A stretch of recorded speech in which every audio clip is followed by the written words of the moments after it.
Special counsel Robert Mueller's investigation into Russian interference in the 2016 presidential election has taken on a new urgency and gotten closer to the Oval Office over the past few weeks.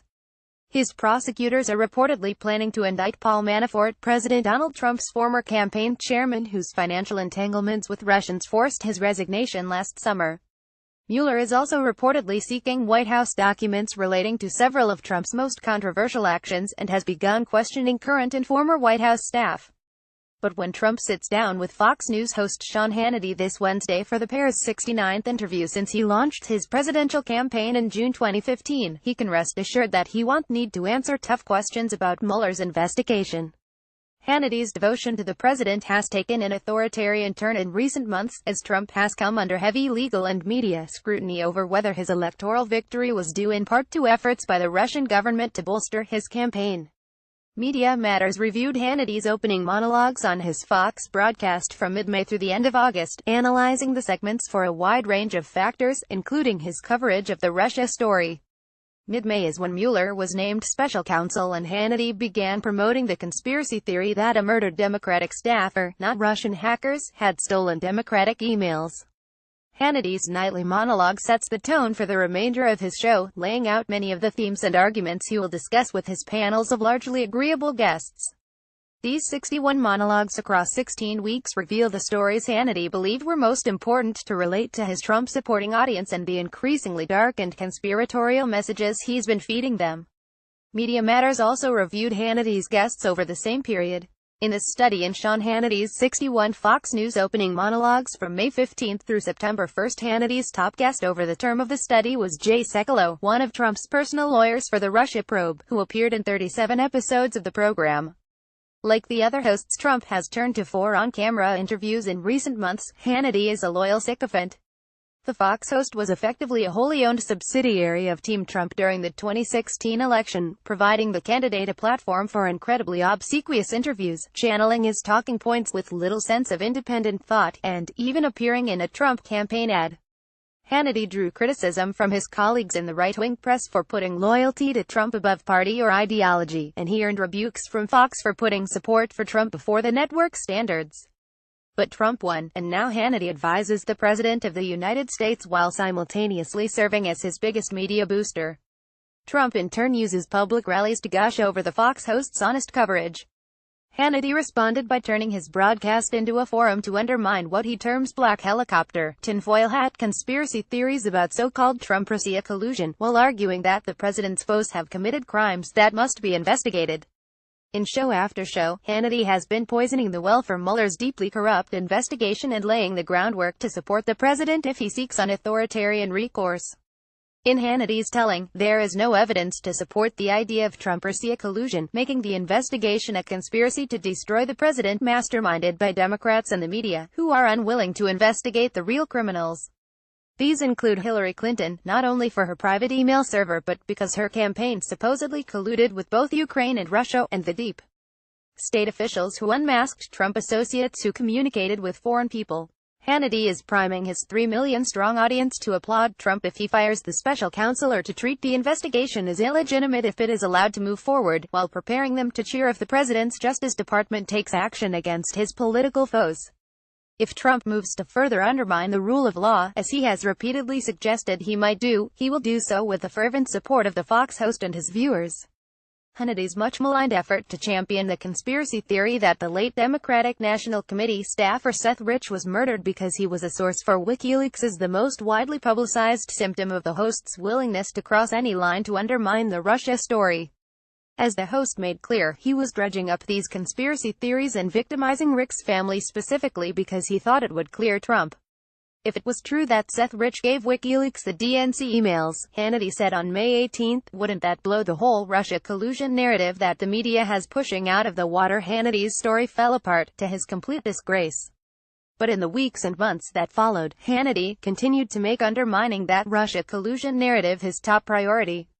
Over the course of the 16 weeks of monologues we reviewed, as the Mueller investigation began and a host of reporting raised new questions about the unethical and potentially illegal behavior of Trump and his associates, Hannity regularly assured his viewers that there was no evidence to suggest Trump had colluded with Russia and that reports to the contrary were conspiracy theories. Hannity made such statements in 31 of the 61 monologues. Hannity's most frequent guest was Trump's Russia probe lawyer. Second was Fox pro-Trump lawyer Jay Sekulow, a conservative litigator with a nationally syndicated radio show who became a member of the legal team representing Trump in the Russia probe in June, appeared in a whopping 37 episodes of Hannity's Fox program over the course of the study, the most of any guest on the show. Sekulow uses those regular appearances to further the host's effort to clear his client of any misdeeds, as well as to accuse Comey and other critics of the president of breaking the law. Sekulow, a fixture on right-wing TV and sometime guest host on Hannity's radio show with virtually no experience in law enforcement investigations or white-collar matters, was hired to serve as the omnipresent TV face of Trump's defense because the president believed he's good at defending him on TV. It's likely that one of the places Trump saw Sekulow making that defense was on Hannity in the weeks before he started making media appearances as a member of Trump's legal team. The lawyer went on that show to push Seth-rich conspiracy theories, to falsely claim Trump had been vindicated by Comey's congressional testimony, and to baselessly and repeatedly accuse the pathetic former FBI director of breaking the law. While Sekulow made appearances on all the news networks to discuss the Russia probe early in his tenure as Trump's lawyer, CNN reported on August 14 that recently, Sekulow has only been on Fox News, where he has been especially prominent on Hannity's show. In that safe space, Sekulow was free not only to defend Trump but also to accuse Democrats of a host of crimes. Hannity also said in April 2017 that he had hired Sekulow as his own personal lawyer due to what Hannity described as an allegation that he had been surveilled by the Obama administration. Hannity's second most regular guest was Fox' Greg Jarrett, who appeared in 36 episodes of the program over the term of the study. Once a lesser-known network anchor, Jarrett recently emerged as the leading Trump legal defender who isn't on his payroll. Like Sekulow, he uses his appearances on Hannity to put forward legally dubious explanations of why the Trump team's actions have been acceptable while claiming that the president's opponents and investigators have broken the law. Jarrett has falsely claimed that even if the president or his team colluded with Russia to influence the 2016 election, they wouldn't have broken any laws called for Mueller's removal, accused Comey of obstructing justice through his interactions with the president, and called for a special prosecutor to review Hillary Clinton's use of a private email server. Hannity criticized Mueller in 12 monologues. Hannity criticized Mueller in 12 of the 61 monologues, 20% of the total. According to the Fox host, Mueller is really aimed at stopping the president, delegitimizing him and hopefully, in the minds of some, making sure he gets thrown out of office. He is out of control and needs to be stopped because of his investigative mission creep. It is time to start investigating the investigator, Hannity claimed in July, adding, "Did he break the law? Is he being unethical? Does that need to be a case of recusal?" He also called Mueller's investigation deeply corrupt. Hannity called Mueller's investigation a witch hunt in 11 monologues, echoing the president. Hannity termed the Mueller investigation a witch hunt a total of 19 times in 11 monologues. According to the Fox host, Mueller is engaged in the construction of one of the biggest political witch hunts in the history of this country, which Hannity claims is politically motivated. Hannity attacked Mueller for purported conflicts of interest in 15 monologues. On June 12, Hannity began accusing Mueller of having a conflict of interest because the investigation involves questions of whether Trump obstructed justice when he fired Comey, whom Hannity describes as Mueller's longtime friend. Citing Jarrett, Hannity claimed that this friendship violates federal law and requires Mueller's recusal. Trump himself pushed the claim in a Fox appearance soon after. Hannity frequently repeated the charge, making it in 15 monologues over the course of the study, 25% of the total. But the pair are reportedly not close, and government ethics experts have said that the Comey-Mueller relationship doesn't rise to the level of an illegal conflict. Hannity tried to delegitimize the investigation by citing the political donations of Mueller's team in 13 monologues. Hannity has also scrutinized the purported conflicts of Mueller's team, highlighting political donations some of the lawyers had made to Democrats in 13 monologues to claim that they cannot be impartial. Terming the team a Democratic hit squad, Hannity asked his audience on August 2, "Are we really to believe tonight that Mueller couldn't find nonpartisan people who have not openly supported Democrats?" The Trump legal team and White House staff similarly sought to use such information to discredit the investigation, but a Justice Department review in August found no apparent conflicts of interest for any member of the team. Hannity has called for Mueller to step down or for the investigation's immediate end in 7 monologues based on the bogus charges discussed above. Hannity has pressed for Mueller to step down or for his investigation's termination in 7 monologues. It is time to now shut down this political witch hunt that is really aimed at stopping the president, delegitimizing him and hopefully, in the minds of some, making sure he gets thrown out of office, Hannity said in June. It's that serious. Hannity accused Hillary Clinton of colluding with Russia in 25 monologues, not finding it sufficient to claim that Trump did not collude with Russia. Hannity has frequently claimed that, in fact, it was Clinton who was guilty of the real collusion with Russia, making that argument in 25 monologues, 41% of the total. Hannity's conclusion is largely based on two things: the campaign-era conservative myth that Clinton personally approved the sale of a uranium mining company to the Russian government. The State Department actually had one vote on a 9-member panel that approved the deal, and the department representative said that Clinton was not consulted, and that former President Bill Clinton doubled his speaking fees in Moscow. Hannity uses that exact phrase in 8 different monologues. While Clinton was paid $500,000 by a Russian company to deliver a speech, he regularly delivered speeches for such fees during that period. None of this makes any sense, and it is at odds with the views of the U.S. intelligence community, which found that Russia interfered with the 2016 presidential election on the orders of Russian President Vladimir Putin with the aim of harming Clinton's campaign because Putin and the Russian government developed a clear preference for President-elect Trump. Hannity accused Clinton of colluding with Ukraine in 12 monologues on Saturday, July 8. The New York Times first reported that the president's son Donald Trump Jr. had in June 2016 arranged a meeting at Trump Tower in Manhattan with a Russian lawyer who has connections to the Kremlin.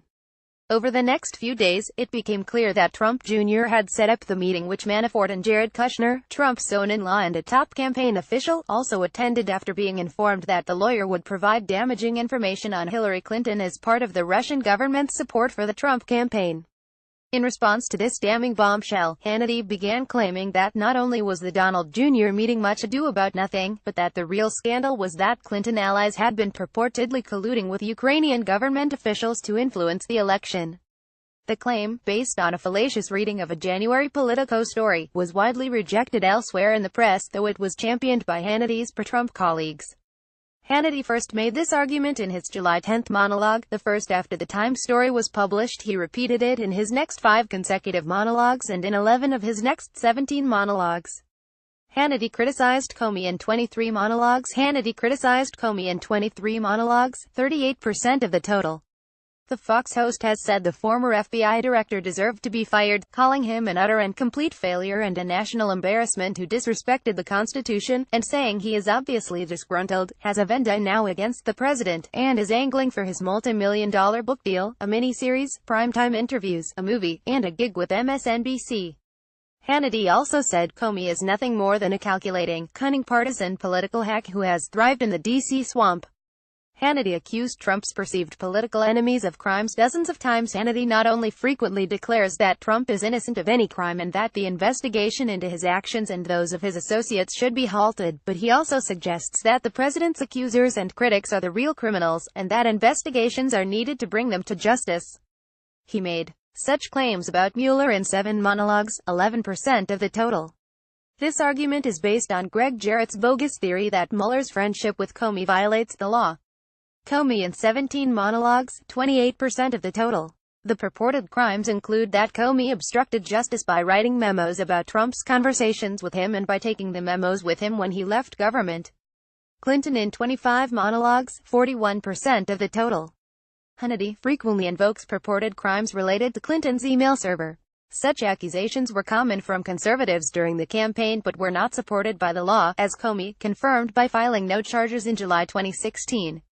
Former Obama administration Attorney General Loretta Lynch in 13 monologues, 21% of the total. These often involve Lynch's supposed role in quashing the Clinton email investigation. Obama in 1 monologue, again relating to the investigation into Clinton's email server. Hannity also frequently alleges that Obama administration officials and members of the nefarious deep state unlawfully unmasked the names of Trump associates who communicated with foreign persons, doing so in 14 monologues, 23% of the total. The Fox host uses this claim to argue that the focus on the Trump-Russia probe is misplaced, pointing to the unmasking as the true crime worthy of investigation. As Hannity put it on July 24, the only crime that we know was committed in this whole Russia collusion wild goose chase is the unmasking and leaking of raw intelligence about Lieutenant General Michael Flynn and giving his name to the Washington Post. That is a violation of the Espionage Act. That's a felony. That's a crime. That needs to be investigated. Methodology. Media Matters identified all Sean Hannity opening monologues based on Nexus transcripts between May 16, 2017, and September 1, 2017. Two coders independently assessed each monologue for whether it included the following criteria, with a third coder breaking deadlocks. Hannity suggested that Donald Trump and/or his associates did not collude with Russia. Hannity criticized Robert Mueller. Hannity claimed Mueller has a conflict of interest. Hannity explicitly called for Mueller to step down or called for the investigation's termination. Hannity termed Mueller's investigation a witch hunt. Hannity criticized the Mueller team's political donations. Hannity criticized James Comey. Hannity suggested Hillary Clinton's campaign colluded with Ukraine. Hannity suggests Clinton colluded with Russia. Hannity suggested Comey should be investigated and/or broke the law. Hannity suggested Mueller should be investigated and/or broke the law. Hannity suggested Clinton should be investigated and/or broke the law. Hannity suggested Barack Obama should be investigated and/or broke the law, and Hannity suggested Loretta Lynch should be investigated and/or broke the law. Media Matters also reviewed episodes of Hannity's show during the period and identified each guest the program hosted. Rob Savillo and Shelby Jamerson contributed research.